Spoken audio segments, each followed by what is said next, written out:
Welcome back to A Clock in the Journal, where timeless mysteries come alive. Today, we delve into Arsène Lupin in prison, a tale where even the walls of a cell can't contain the brilliance of France's most elusive gentleman thief. Prepare for intrigue, wit, and a masterclass in misdirection. Let the story begin. There is no tourist worthy of the name who does not know the banks of the Seine and has not noticed in passing the little feudal castle of the Malaquis, built upon a rock in the center of the river. An arched bridge connects it with the shore.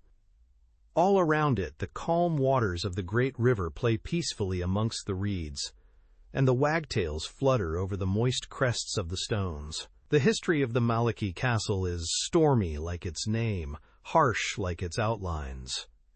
It has passed through a long series of combats, sieges, assaults, rapines, and massacres. A recital of the crimes that have been committed there would cause the stoutest heart to tremble. There are many mysterious legends connected with the castle, and they tell us of a famous subterranean tunnel that formerly led to the Abbey of Jumièges and to the manor of Agnes Sorel, mistress of Charles VII. In that ancient habitation of heroes and brigands, the Baron Nathan Cahorn now lived, or Baron Satan as he was formerly called on the Bourse, where he had acquired a fortune with incredible rapidity. The lords of Malaquis, absolutely ruined, had been obliged to sell the ancient castle at a great sacrifice. It contained an admirable collection of furniture, pictures, wood carvings, and faience. The Baron lived there alone, attended by 3 old servants. No one ever enters the place. No one had ever beheld the 3 Rubens that he possessed, his 2 Watteaux, his Jean Goujon pulpit, and the many other treasures that he had acquired by a vast expenditure of money at public sales. Baron Satan lived in constant fear, not for himself, but for the treasures that he had accumulated with such an earnest devotion and with so much perspicacity that the shrewdest merchant could not say that the Baron had ever erred in his taste or judgment. He loved them, his bibelots. He loved them intensely, like a miser, jealously, like a lover. Every day, at sunset, the iron gates at either end of the bridge and at the entrance to the court of honor are closed and barred. At the least touch on these gates, electric bells will ring throughout the castle. One Thursday in September, a letter carrier presented himself at the gate at the head of the bridge, and, as usual, it was the Baron himself who partially opened the heavy portal. He scrutinized the man as minutely as if he were a stranger, although the honest face and twinkling eyes of the postman had been familiar to the Baron for many years. The man laughed as he said, "It is only I, Monsieur le Baron. It is not another man wearing my cap and blouse." "One can never tell," muttered the Baron. The man handed him a number of newspapers, and then said, "And now, Monsieur le Baron, here is something new." "Something new?" "Yes, a letter, a registered letter. Living as a recluse, without friends or business relations, the Baron never received any letters, and the one now presented to him immediately aroused within him a feeling of suspicion and distrust. It was like an evil omen. Who was this mysterious correspondent that dared to disturb the tranquility of his retreat? "You must sign for it, Monsieur le Baron." He signed, then took the letter, waited until the postman had disappeared beyond the bend in the road, and after walking nervously to and fro for a few minutes, he leaned against the parapet of the bridge and opened the envelope. It contained a sheet of paper bearing this heading, Prison de la Santé, Paris. He looked at the signature, Arsène Lupin. Then he read, "Monsieur le Baron, there is in the gallery in your castle a picture of Philippe de Champagne, of exquisite finish, which pleases me beyond measure. Your Rubens are also to my taste, as well as your smallest Watteau. In the salon to the right, I have noticed the Louis XIII cadence table, the tapestries of Beauvais, the Empire Guéridon signed Jacob, and the Renaissance chest. In the salon to the left, all the cabinet full of jewels and miniatures. For the present, I will content myself with those articles that can be conveniently removed. I will therefore ask you to pack them carefully and ship them to me, charges prepaid, to the station at Batignolles, within 8 days, Otherwise I shall be obliged to remove them myself during the night of the 27th of September. But, under those circumstances, I shall not content myself with the articles above mentioned. Accept my apologies for any inconvenience I may cause you, and believe me to be your humble servant, Arsène Lupin. P.S. Please do not send the largest Watteau. Although you paid 30,000 francs for it, it is only a copy, the original having been burned, under the Directoire by Barras, during a night of debauchery. Consult the memoirs of Garat. I do not care for the Louis XV chatelaine, as I doubt its authenticity. That letter completely upset the Baron. Had it borne any other signature, he would have been greatly alarmed, but signed by Arsène Lupin. As an habitual reader of the newspapers, he was versed in the history of recent crimes, and was therefore well acquainted with the exploits of the mysterious burglar. Of course, he knew that Lupin had been arrested in America by his enemy Ganimard, and was at present incarcerated in the Prison de la Santé. But he knew also that any miracle might be expected from Arsène Lupin. Moreover, that exact knowledge of the castle, the location of the pictures and furniture, gave the affair an alarming aspect. How could he have acquired that information concerning things that no one had ever seen? The Baron raised his eyes and contemplated the stern outlines of the castle, its steep, rocky pedestal, the depth of the surrounding water, and shrugged his shoulders. Certainly, there was no danger. No one in the world could force an entrance to the sanctuary that contained his priceless treasures. No one, perhaps, but Arsène Lupin. For him, gates, walls, and drawbridges did not exist. What use were the most formidable obstacles or the most careful precautions if Arsène Lupin had decided to effect an entrance? That evening he wrote to the Procureur of the République at Rouen. He enclosed the threatening letter and solicited aid and protection. The reply came at once to the effect that Arsène Lupin was in custody in the Prison de la Santé, under close surveillance, with no opportunity to write such a letter, which was, no doubt, the work of some impostor. But, as an act of precaution, the procureur had submitted the letter to an expert in handwriting, who declared that, in spite of certain resemblances, the writing was not that of the prisoner. But the words, in spite of certain resemblances, caught the attention of the Baron. In them, he read the possibility of a doubt which appeared to him quite sufficient to warrant the intervention of the law. His fears increased. He read Lupin's letter over and over again. I shall be obliged to remove them myself. And then there was the fixed date, the night of the 27th of September. To confide in his servants was a proceeding repugnant to his nature. But now, for the first time in many years, he experienced the necessity of seeking counsel with someone. Abandoned by the legal official of his own district, and feeling unable to defend himself with his own resources, he was on the point of going to Paris to engage the services of a detective. 2 days passed. On the third day he was filled with hope and joy as he read the following item in the Réveil de Caudebec, a newspaper published in a neighboring town.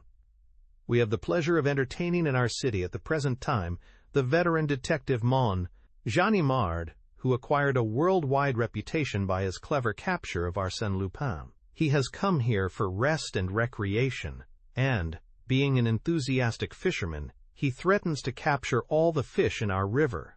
Ganimard. Ah, here is the assistance desired by Baron Cahorn. Who could baffle the schemes of Arsène Lupin better than Ganimard, the patient and astute detective? He was the man for the place. The Baron did not hesitate. The town of Caudebec was only 6 kilometers from the castle, a short distance to a man whose step was accelerated by the hope of safety. After several fruitless attempts to ascertain the detective's address, the Baron visited the office of the Réveil, situated on the quay. There he found the writer of the article who, approaching the window, exclaimed, "Ganimard? Why, you are sure to see him somewhere on the quay with his fishing pole. I met him there and chanced to read his name engraved on his rod. Ah, there he is now, under the trees." "That little man, wearing a straw hat?" "Exactly. He is a gruff fellow, with little to say."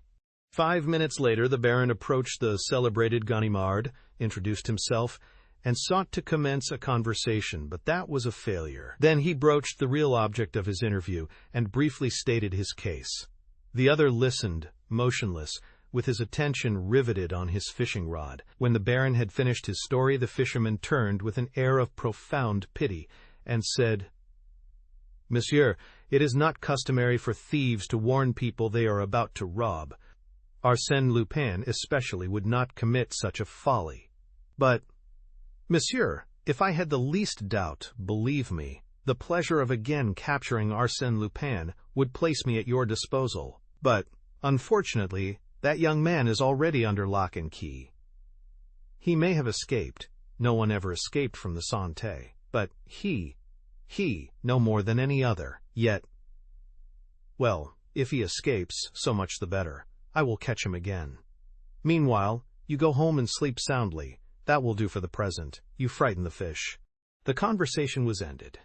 The Baron returned to the castle, reassured to some extent by Ganimard's indifference. He examined the bolts, watched the servants, and during the next 48 hours, he became almost persuaded that his fears were groundless. Certainly, as Ganimard had said, thieves do not warn people they are about to rob. The fateful day was close at hand. It was now the 26th of September, and nothing had happened. But at 3 o'clock the bell rang. A boy brought this telegram: "No goods at Batignolles station. Prepare everything for tomorrow night. Arsene." This telegram threw the Baron into such a state of excitement that he even considered the advisability of yielding to Lupin's demands. However, he hastened to Caudebec. Ganimard was fishing at the same place, seated on a camp stool. Without a word, he handed him the telegram. "Well, what of it?" said the detective. "What of it?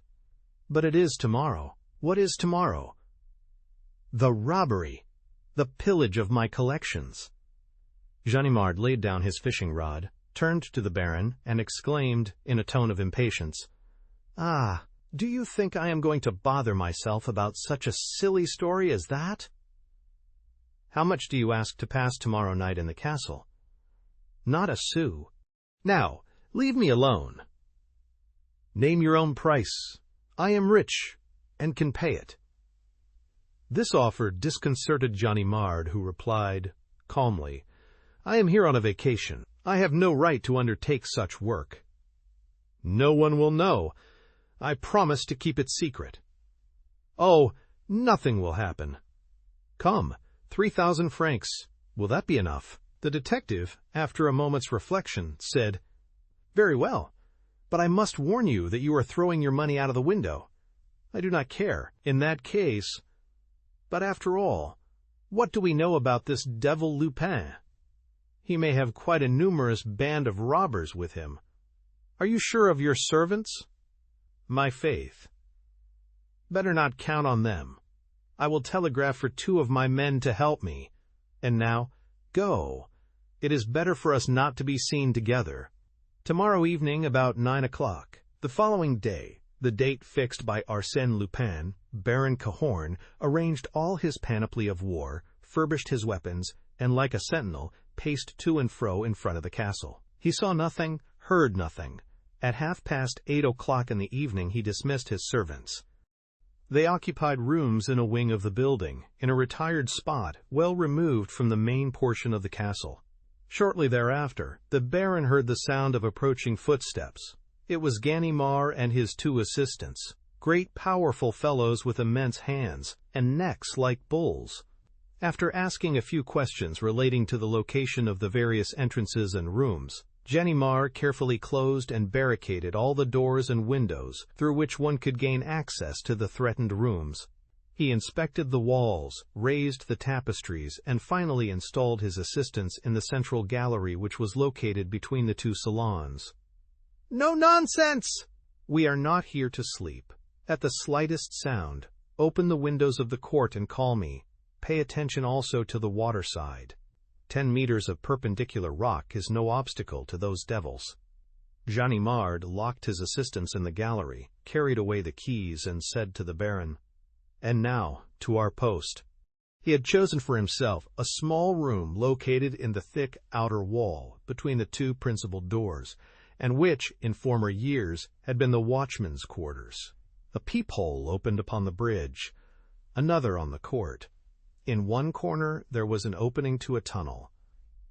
I believe you told me, Monsieur le Baron, that this tunnel is the only subterranean entrance to the castle, and that it has been closed up for time immemorial? Yes. Then, unless there is some other entrance, known only to Arsène Lupin, we are quite safe. He placed 3 chairs together, stretched himself upon them, lighted his pipe, and sighed. Really, Monsieur le Baron, I feel ashamed to accept your money for such a sinecure as this. I will tell the story to my friend Lupin. He will enjoy it immensely. The Baron did not laugh. He was anxiously listening, but heard nothing save the beating of his own heart. From time to time, he leaned over the tunnel and cast a fearful eye into its depths. He heard the clock strike 11, 12, 1. Suddenly, he seized Ganimard's arm. The latter leaped up, awakened from his sleep. "Do you hear?" asked the Baron in a whisper. "Yes." "What is it?" "I was snoring, I suppose." No, listen." "Ah, yes, it is the horn of an automobile." "Well?" "Well, it is very improbable that Lupin would use an automobile like a battering ram to demolish your castle. Come, Monsieur le Baron, return to your post. I am going to sleep. Good night." That was the only alarm. Ganimard resumed his interrupted slumbers, and the Baron heard nothing except the regular snoring of his companion. At break of day, they left the room. The castle was enveloped in a profound calm. It was a peaceful dawn on the bosom of a tranquil river. They mounted the stairs, Cahorn radiant with joy, Ganimard calm as usual. They heard no sound. They saw nothing to arouse suspicion. "What did I tell you, Monsieur le Baron? Really, I should not have accepted your offer. I am ashamed." He unlocked the door and entered the gallery. Upon 2 chairs, with drooping heads and pendant arms, the detective's 2 assistants were asleep. "Tonnerre de nom d'un chien!" exclaimed Ganimard. At the same moment, the Baron cried out, "The pictures! The credence!" He stammered, choked, with arms outstretched toward the empty places, toward the denuded walls where naught remained but the useless nails and cords. "The Watteau disappeared! The Rubens carried away! The tapestries taken down! The cabinets despoiled of their jewels! And my Louis XVI candelabra! And the Regent chandelier! And my 12th century Virgin!" He ran from one spot to another, in wildest despair. He recalled the purchase price of each article, added up the figures, counted his losses, pell-mell, in confused words and unfinished phrases. He stamped with rage. He groaned with grief. He acted like a ruined man whose only hope is suicide. If anything could have consoled him, it would have been the stupefaction displayed by Ganimard. The famous detective did not move. He appeared to be petrified. He examined the room in a listless manner. The windows closed. The locks on the doors intact. Not a break in the ceiling. Not a hole in the floor. Everything was in perfect order. The theft had been carried out methodically, according to a logical and inexorable plan. "Arsène Lupin! Arsène Lupin!" he muttered. Suddenly, as if moved by anger, he rushed upon his 2 assistants and shook them violently. They did not awaken. "The devil!" he cried. "Can it be possible?" He leaned over them and, in turn, examined them closely. They were asleep, but their response was unnatural. "They have been drugged," he said to the Baron. "By whom?" "By him, of course, or his men under his discretion. That work bears his stamp. In that case, I am lost. Nothing can be done." "Nothing," assented Ganimard. "It is dreadful. It is monstrous. Lodge a complaint." "What good will that do?" "Oh, it is well to try it. The law has some resources." "The law? Bah! It is useless. You represent the law, and at this moment, when you should be looking for a clue and trying to discover something, you do not even stir. Discover something with Arsène Lupin." "Why, my dear monsieur, Arsène Lupin never leaves any clue behind him. He leaves nothing to chance. Sometimes I think he put himself in my way and simply allowed me to arrest him in America. Then, I must renounce my pictures. He has taken the gems of my collection. I would give a fortune to recover them. If there is no other way, let him name his own price." Ganimard regarded the Baron attentively as he said, "Now, that is sensible. Will you stick to it?" Yes, but why?" "An idea that I have." "What is it?" "We will discuss it later, if the official examination does not succeed. But not one word about me, if you wish my assistance," he added, between his teeth. "It is true I have nothing to boast of in this affair." The assistants were gradually regaining consciousness with the bewildered air of people who come out of an hypnotic sleep. They opened their eyes and looked about them in astonishment. Ganimard questioned them. They remembered nothing. "But you must have seen someone." "No." "Can't you remember?" "No." "Did you drink anything?" They considered a moment, and then one of them replied, "Yes, I drank a little water." "Out of that carafe?" "Yes." "So did I," declared the other. Ganimard smelled and tasted it. It had no particular taste, and no odor. "Come," he said, "we are wasting our time here. One can't decide an Arsène Lupin problem in 5 minutes, but morbleu, I swear I will catch him again." The same day, a charge of burglary was duly performed by Baron Cahorn against Arsène Lupin, a prisoner in the Prison de la Santé. The Baron afterwards regretted making the charge against Lupin when he saw his castle delivered over to the gendarmes, the procureur, the juge d'instruction, the newspaper reporters and photographers, and a throng of idle curiosity seekers. The affair soon became a topic of general discussion, and the name of Arsène Lupin excited the public imagination to such an extent that the newspapers filled their columns with the most fantastic stories of his exploits, which found ready credence amongst their readers. But the letter of Arsène Lupin that was published in the Echo de France, no one ever knew how the newspaper obtained it. That letter, in which Baron Cahorn was impudently warned of the coming theft, caused considerable excitement. The most fabulous theories were advanced. Some recalled the existence of the famous subterranean tunnels, and that was the line of research pursued by the officers of the law, who searched the house from top to bottom, questioned every stone, studied the wainscoting and the chimneys, the window frames and the girders in the ceilings. By the light of torches, they examined the immense cellars where the lords of Malaquis were wont to store their munitions and provisions. They sounded the rocky foundation to its very center. But it was all in vain. They discovered no trace of a subterranean tunnel. No secret passage existed. But the eager public declared that the pictures and furniture could not vanish like so many ghosts. They are substantial material things, and require doors and windows for their exits and their entrances, and so do the people that remove them. Who were those people? How did they gain access to the castle? And how did they leave it? The police officers of Rouen, convinced of their own impotence, solicited the assistance of the Parisian detective force. Montel. Dudois, chief of the Sûreté, sent the best sleuths of the Iron Brigade. He himself spent 48 hours at the castle, but met with no success. Then he sent for Ganimard, whose past services had proved so useful when all else failed. Ganimard listened, in silence, to the instructions of his superior. Then, shaking his head, he said, "In my opinion, it is useless to ransack the castle. The solution of the problem lies elsewhere." "Where then?" "With Arsène Lupin." "With Arsène Lupin." To support that theory, we must admit his intervention. "I do admit it. In fact, I consider it quite certain." "Come, Ganimard, that is absurd. Arsène Lupin is in prison." "I grant you that Arsène Lupin is in prison, closely guarded, but he must have fetters on his feet, manacles on his wrists, and gag in his mouth before I change my opinion." "Why so obstinate, Ganimard?" Because Arsène Lupin is the only man in France of sufficient caliber to invent and carry out a scheme of that magnitude.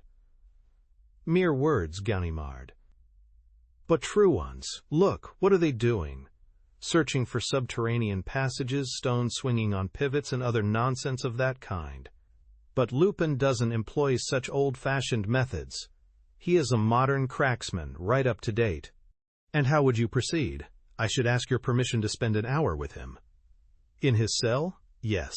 During the return trip from America, we became very friendly, and I venture to say that if he can give me any information without compromising himself, he will not hesitate to save me from incurring useless trouble.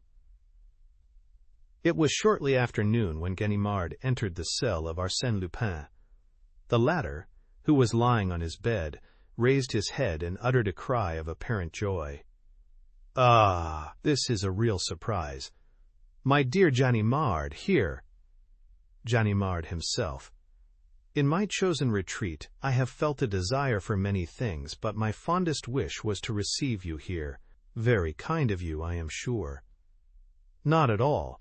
You know I hold you in the highest regard. I am proud of it. I've always said, Ganimard is our best detective. He is almost... You see how candid I am? He is almost as clever as Sherlock Holmes. But I am sorry that I cannot offer you anything better than this hard stool. And no refreshments. Not even a glass of beer. Of course, you will excuse me, as I am here only temporarily. Ganimard smiled and accepted the proffered seat. Then the prisoner continued. Mon Dieu, how pleased I am to see the face of an honest man. I am so tired of those devils of spies who come here 10 times a day to ransack my pockets and my cell to satisfy themselves that I am not preparing to escape. The government is very solicitous on my account. It is quite right. Why so? I should be quite contented if they would allow me to live in my own quiet way. On other people's money. Quite so. That would be so simple. But here, I am joking, and you are no doubt in a hurry. So let us come to business, Ganimard. To what do I owe the honor of this visit? The Cahorn affair, declared Ganimard frankly. Ah, wait 1 moment. You see, I have had so many affairs. First, let me fix in my mind the circumstances of this particular case. Ah, yes, now I have it. The Cahorn affair, Malaquis Castle, Saint-Inférieur, 2 Rubens, a Watteau, and a few trifling articles. Trifling. Oh, ma foi. All that is of slight importance. But it suffices to know that the affair interests you. How can I serve you, Ganimard?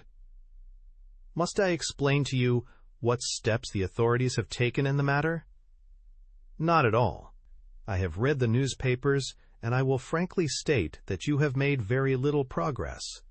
And that is the reason I have come to see you. I am entirely at your service. In the first place, the Cahorn affair was managed by you from A to Z. The letter of warning, the telegram, all mine.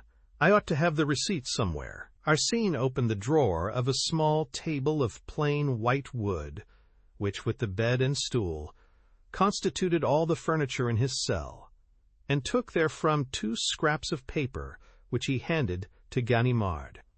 Ah, exclaimed the detective in surprise, I thought you were closely guarded and searched, and I find that you read the newspapers and collect postal receipts. Bah, these people are so stupid. They open the lining of my vest, they examine the soles of my shoes, they sound the walls of my cell. But they never imagine that Arsène Lupin would be foolish enough to choose such a simple hiding place. Ganimard laughed as he said, What a droll fellow you are! Really, you bewilder me. But come now, tell me about the Cahorn affair. Oh, not quite so fast. You would rob me of all my secrets, expose all my little tricks. That is a very serious matter. Was I wrong to count on your complacence?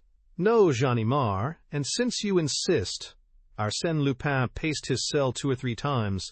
Then, stopping before Ganimard, he asked, What do you think of my letter to the Baron? I think you were amusing yourself by playing to the gallery. Ah, playing to the gallery. Come, Ganimard, I thought you knew me better. Do I, Arsène Lupin, ever waste my time on such puerilities? Would I have written that letter if I could have robbed the Baron without writing to him? I want you to understand that the letter was indispensable. It was the motor that set the whole machine in motion. Now let us discuss together a scheme for the robbery of the Maliki castle. Are you willing? Yes, proceed. Well, let us suppose a castle carefully closed and barricaded like that of the Baron Cahorn. Am I to abandon my scheme and renounce the treasures that I covet upon the pretext that the castle which holds them is inaccessible? Evidently not. Should I make an assault upon the castle at the head of a band of adventurers, as they did in ancient times? That would be foolish. Can I gain admittance by stealth or cunning? Impossible. Then there is only one way open to me. I must have the owner of the castle invite me to it. That is surely an original method. And how easy. Let us suppose that one day the owner receives a letter warning him that a notorious burglar known as Arsène Lupin is plotting to rob him. What will he do? Send a letter to the procureur, who will laugh at him because the said Arsène Lupin is actually in prison. Then, in his anxiety and fear, the simple man will ask the assistance of the first comer, will he not? Very likely. And if he happens to read in a country newspaper that a celebrated detective is spending his vacation in a neighboring town, he will seek that detective. Of course. But on the other hand, let us presume that, having foreseen that state of affairs, the said Arsène Lupin has requested one of his friends to visit Cudbec, make the acquaintance of the editor of the Réveil, a newspaper to which the Baron is a subscriber, and let said editor understand that such person is the celebrated detective. Then what will happen? The editor will announce in the Réveil the presence in Caudebec of said detective. Exactly, and one of two things will happen. Either the fish, Cahorn, will not bite, and nothing will happen, or, what is more likely, he will run and greedily swallow the bait. Thus, behold my Baron Cahorn, imploring the assistance of one of my friends against me. Original indeed! Of course, the pseudo-detective at first refuses to give any assistance. On top of that comes the telegram from Arsène Lupin. The frightened Baron rushes once more to my friend and offers him a definite sum of money for his services. My friend accepts and summons 2 members of our band, who, during the night, whilst Cahorn is under the watchful eye of his protector, removes certain articles by way of the window and lowers them with ropes into a nice little launch chartered for the occasion. Simple. ISNT it. Marvelous, marvelous, exclaimed Ganimard. The boldness of the scheme and the ingenuity of all its details are beyond criticism. But who is the detective whose name and fame served as a magnet to attract the Baron and draw him into your net? There is only one name could do it. Only one. And that is Arsène Lupin's personal enemy, the most illustrious Ganimard. I. Yourself, Ganimard. And really, it is very funny. If you go there, and the Baron decides to talk, you will find that it will be your duty to arrest yourself, just as you arrested me in America. Hein, the revenge is really amusing. I caused Ganimard to arrest Ganimard. Arsène Lupin laughed heartily. The detective, greatly vexed, bit his lips. To him the joke was quite devoid of humor. The arrival of a prison guard gave Ganimard an opportunity to recover himself. The man brought Arsène Lupin's luncheon, furnished by a neighboring restaurant. After depositing the tray upon the table, the guard retired. Lupin broke his bread, ate a few morsels, and continued. But rest easy, my dear Ganimard. You will not go to Maliki. I can tell you something that will astonish you. The Cahorn affair is on the point of being settled. Excuse me, I have just seen the chief of the Sûreté. What of that? Does Mon? Do I know my business better than I do myself? You will learn that that the pseudo-Ganimard still remains on very good terms with the Baron. The latter has authorized him to negotiate a very delicate transaction with me, and, at the present moment, In consideration of a certain sum, it is probable that the Baron has recovered possession of his pictures and other treasures, and on their return he will withdraw his complaint. Thus, there is no longer any theft, and the law must abandon the case." Ganimard regarded the prisoner with a bewildered air. "And how do you know all that?" "I have just received the telegram I was expecting." "You have just received a telegram?" "This very moment, my dear friend. Out of politeness, I did not wish to read it in your presence. But if you will permit me—" "You are joking, Lupin." "My dear friend, if you will be so kind as to break that egg, you will learn for yourself that I am not joking." Mechanically, Ganimard obeyed, and cracked the eggshell with the blade of a knife. He uttered a cry of surprise. The shell contained nothing but a small piece of blue paper. At the request of Arsene, he unfolded it. It was a telegram, or rather a portion of a telegram from which the postmarks had been removed. It read as follows: "Contract closed. 100,000 balls delivered. All well." 100,000 balls? said Ganimard. "Yes, 100,000 francs. Very little, but then, these are hard times. And I have some heavy bills to meet. If you only knew my budget. Living in the city comes very high." Ganimard arose. His ill humor had disappeared. He reflected for a moment, glancing over the whole affair in an effort to discover a weak point. Then, in a tone and manner that betrayed his admiration of the prisoner, he said, "Fortunately, we do not have a dozen such as you to deal with.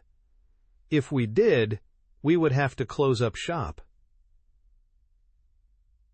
Arsène Lupin assumed a modest air as he replied, "Bah!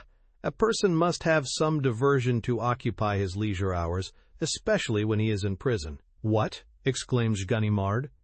"Your trial, your defense, the examination, ISNT, that's sufficient to occupy your mind?" "No, because I have decided not to be present at my trial." Oh, Arsène Lupin repeated positively. "I shall not be present at my trial." "Really? Ah, my dear monsieur, do you suppose I am going to rot upon the wet straw?"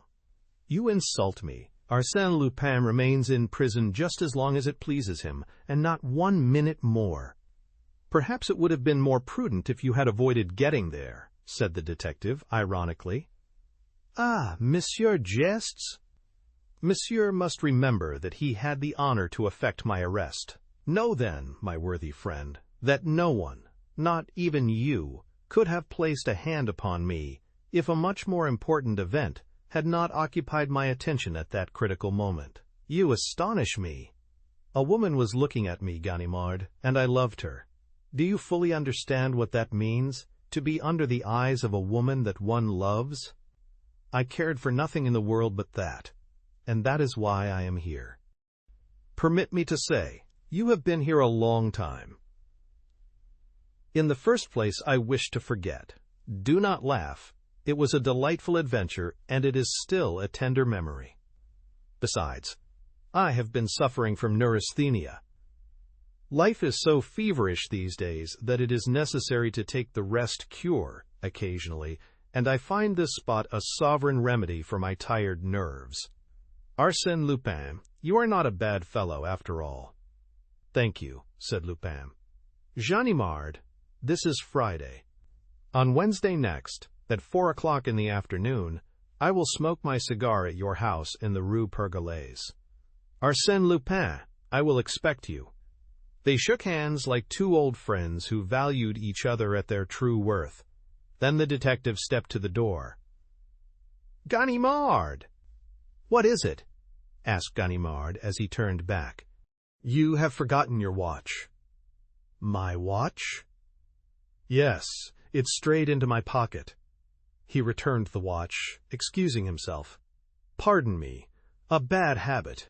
Because they have taken mine is no reason why I should take yours.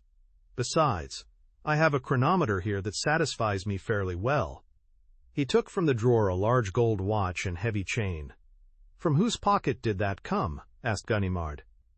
Arsène Lupin gave a hasty glance at the initials engraved on the watch. J.B. Who the devil can that be? Ah, yes, I remember. Jules Bouvier, the judge who conducted my examination. A charming fellow.